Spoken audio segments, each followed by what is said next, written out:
भारतीय जनता पार्टीच्या चिखलीच्या आमदार श्वेता माले आपल्यासोबत आहेत.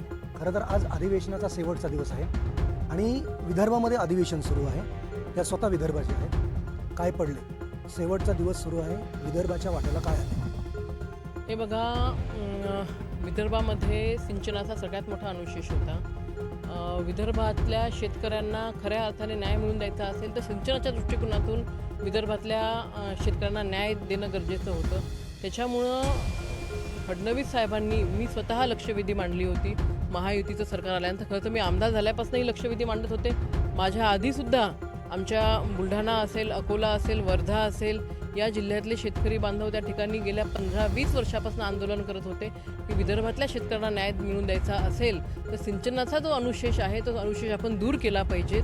आणि हा अनुशेष दूर करायचा असेल तर वैनगंगा, नळगंगा, पैनगंगा हा जो नदीजोड प्रकल्प आहे, हा नदीजोड प्रकल्प आपण केला पाहिजेत. काँग्रेसने एवढे आंदोलनं करून सुद्धा विदर्भातल्या शेतकऱ्यांनी काँग्रेसने या प्रकल्पाला मंजुरी दिली नाही किंवा शेतकऱ्यांचं म्हणणं ऐकलं नाही.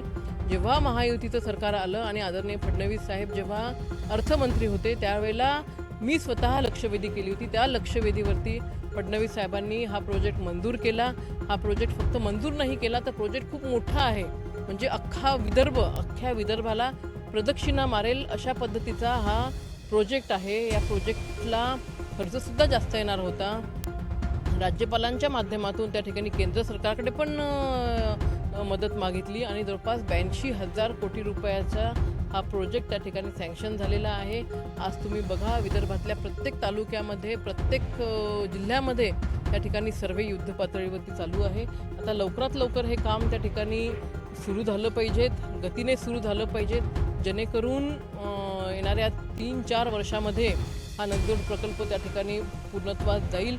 आणि आज पश्चिम महाराष्ट्रामध्ये जे आपण बघतोय, पश्चिम महाराष्ट्रामधले शेतकऱ्यांची जी शेती आहे ती विदर्भातल्या शेतकऱ्यांच्या तुलनेमध्ये कमी आहे, परंतु प्रत्येक शेतकऱ्याला त्याच्या शेतीला एक जोडधंदा आहे. कुठे साखर कारखाना असेल, कुक्कुटपालन असेल किंवा मग बाकीचे पण काही प्रोजेक्ट्स असतील, तर तीच वेळ किंवा तशीच परिस्थिती हा नदीजोड प्रकल्प झाल्यानंतर विदर्भातल्या शेतकऱ्याची सुद्धा आपल्याला दिसून येईल. आज विदर्भामध्ये साखर कारखाने तुम्हाला कुठेही दिसत नाही आहेत, परंतु हा सिंचनाचा प्रोजेक्ट पूर्णत्वास गेल्यानंतर विदर्भामध्ये त्या ठिकाणी नवसंजीवनी येईल आणि साखर कारखाने असतील किंवा सूतगिरणी असेल, हे सुद्धा विषय सगळे त्या ठिकाणी येतील आणि तेव्हा कुठे खऱ्या अर्थाने विदर्भातल्या शेतकऱ्यांच्या आत्महत्यासुद्धा कमी होण्याचं प्रमाण त्या ठिकाणी चालू होईल. एक अत्यंत महत्त्वाचा मुद्दा आहे तो एक कायदा सुव्यवस्थेचा. पालघरचं कलेक्शन आपण बघितलं. मुंबईमध्ये जवळपास दिवसाला 4 ते 5 मुलांचं अपहरण होतं. या संपूर्ण प्रकरणाकडे तुम्ही कसं पाहताय?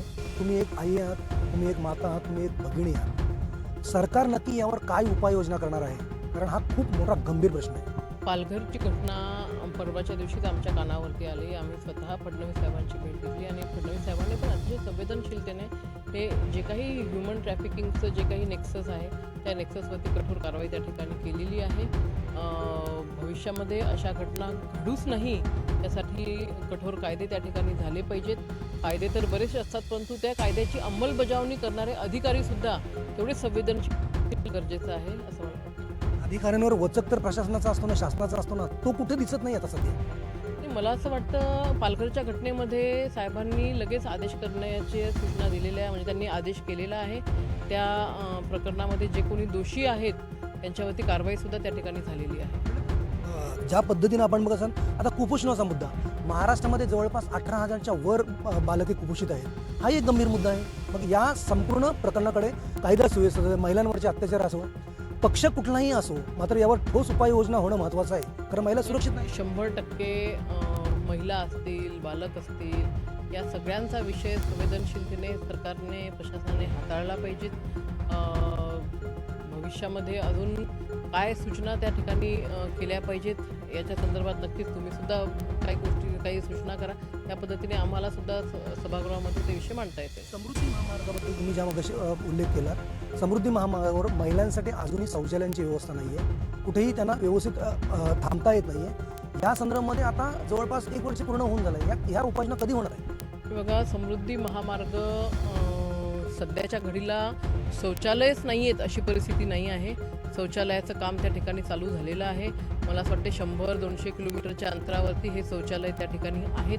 परंतु त्याची संख्या वाढवण्याची आवश्यकता त्या ठिकाणी नक्कीच आहे. समृद्धी महामार्गावरती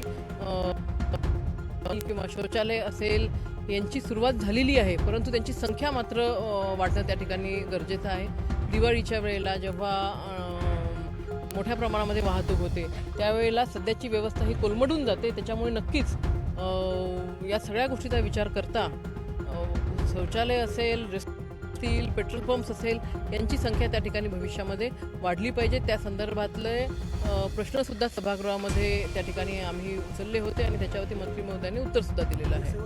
क्राईम रेट वाढतोय, महिलांवरच्या अत्याचाराचं प्रमाण वाढलेलं आहे, कुपोषित बालक आहेत, मुलं पळवली जात, या संदर्भामध्ये तुम्ही पर्सनली मुख्यमंत्र्यांबरोबर बोलणार आहात का? अशा प्रकारचं काही 100% मी तुम्हाला पहिलेच सांगितलं आहे की पालघरची घटना जेव्हा आमच्या कानावरती आली तेव्हा फडणवीस साहेबांची आम्ही भेट घेतली आणि फडणवीस साहेबांशी चर्चासुद्धा केली. साहेबांनी सुद्धा सांगितलं आहे की ही घटना अतिशय म्हणजे दुर्दैवी आहे. 40-40, 50-50 हजार रुपये देऊन त्या ठिकाणी महिलांची विक्री त्या ठिकाणी झालेली आहे. ही बाब अतिशय म्हणजे निंदनीय आहे, खपवून घेण्यासारखी नाही आहे.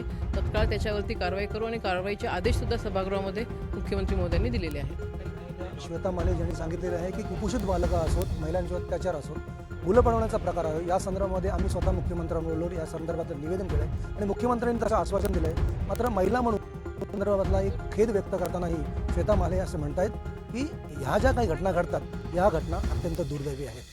व्हिडिओ जर्नलिस्ट कल्पेश मोरेसह प्रमोद पाटील, LS मराठी, नागपूर.